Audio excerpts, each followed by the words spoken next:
Here's a kind of a rare gun for the Ruger fans out there. This one is a old model Vaquero convertible that was made by Ruger for Davidson's and marketed by Davidson's. And what's so unusual about it is the chambering. It's chambered for both 38-40 Winchester and 40 Smith & Wesson, interchangeably just by switching out the cylinder. It's got an extra cylinder. The 38-40 is really a 40 caliber, just a 44-40 neck down to a 40 caliber.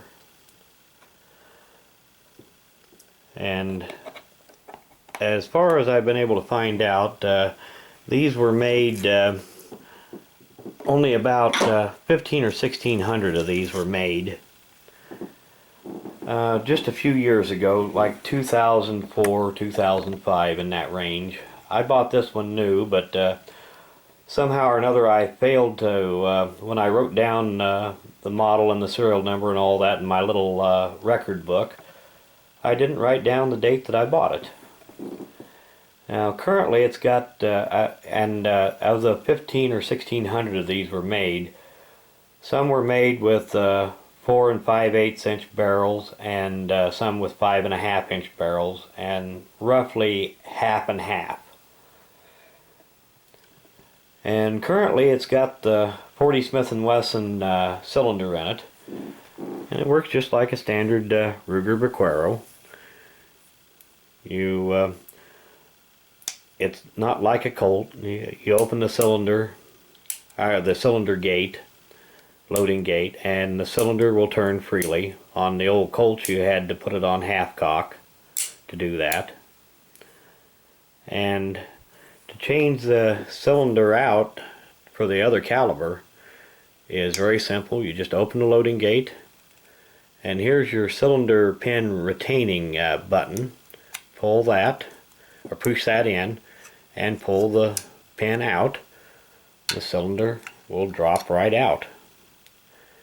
And to put the other one in, just reverse the process, which you need to get it lined up just right. It's a little harder to get one back in than it is to get one out, but not very much. Close the loading gate, ready to go. Just load it up, and standard single action revolver. Very simple operation. These Rugers are, while they don't necessarily have quite the attraction of an old Smith & Wesson or an old Colt, they just don't have, maybe not quite the class. These are excellent shooters and tough as nails. It's almost impossible to break a Ruger unless you really work at it. These things just last forever. And this one here, I just figured it was worth a video just for the being unusual caliber. Ruger made the Blackhawks in convertibles, say 9mm and 357 Magnum interchangeable, 45 ACP and 45 Colt interchangeable. And they may have even, of course they made their single sixes that with an extra cylinder that took 22 long rifle and 22 Magnum interchangeably. And the way that they chamber auto pistol rounds in a revolver is simply that auto rounds usually headspace on the front of the case, and that's exactly what they've done with the 40 Smith & Wesson cylinder here. It just drops into the cylinder until the front of the case hits the rim at in the chamber, and that's where it rests.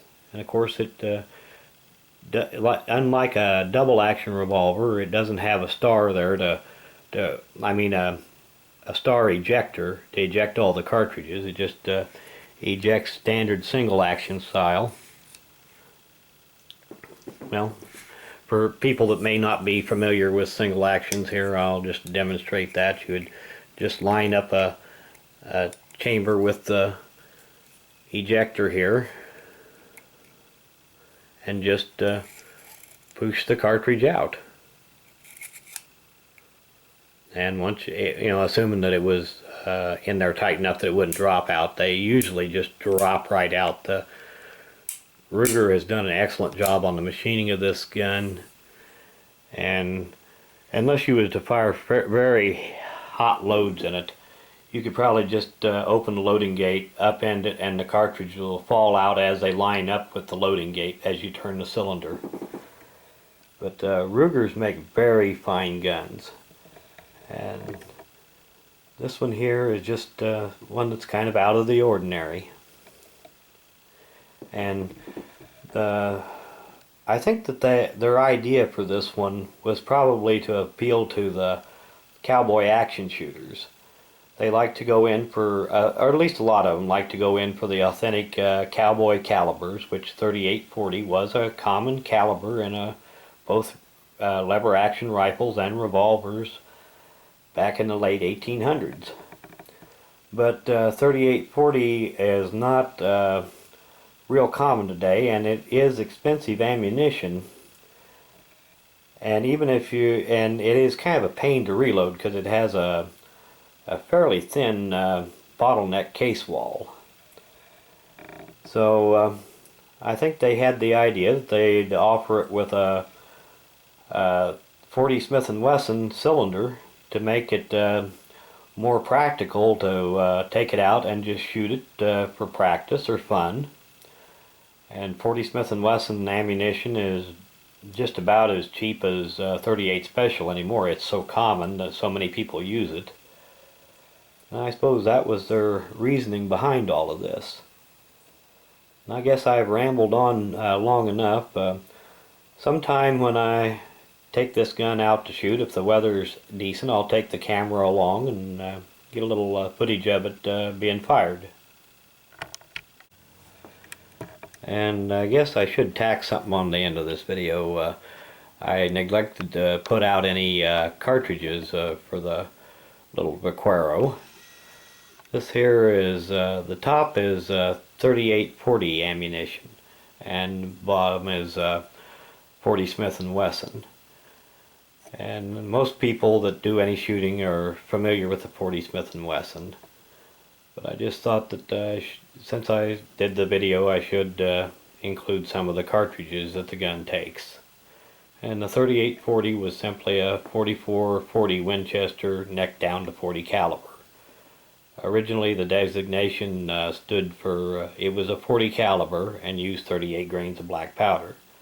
The 44-40 used a 44 caliber bullet with 40 grains of black powder.